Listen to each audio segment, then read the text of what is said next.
गलत सजा देने पर यमराज को मिला शाप और इसी शाप के कारण महाभारत काल में लिया विदुर के रूप में जन्म।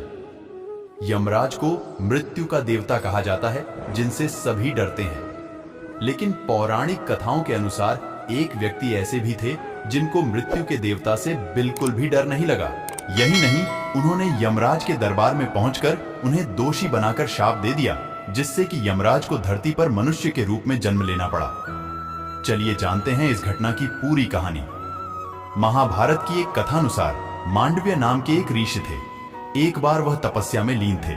उसी समय चोरों का एक गिरोह आकर ऋषि के आश्रम में छिप जाता है।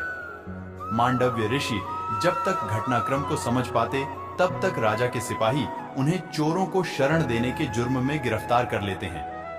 इसके बाद राजा भूलवश मांडव्य ऋषि को इस आरोप में सजा के तौर पर सूली पर चढ़ाने का आदेश दे देते हैं। लेकिन कुछ दिनों तक सूली पर चढ़े रहने के बाद भी जब मांडव्य ऋषि के प्राण नहीं निकलते, तब राजा को अपनी गलती का एहसास होता है और बाद में वे ऋषि से क्षमा मांगकर उन्हें छोड़ देते हैं।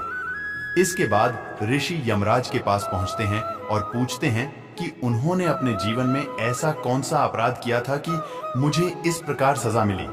यमराज ने बताया कि जब आप 12 वर्ष के थे, तब आपने तितली की पूंछ में सींग चुभाई थी। उसी के फलस्वरूप आपको यह कष्ट सहना पड़ा।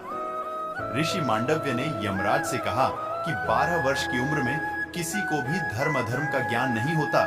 तुमने छोटे अपराध का बड़ा दंड दिया है। इसके बाद ऋषि मांडव्य यमराज को शाप दे देते हैं कि तुम्हें धरती पर एक दासी पुत्र के रूप में जन्म लेना पड़ेगा।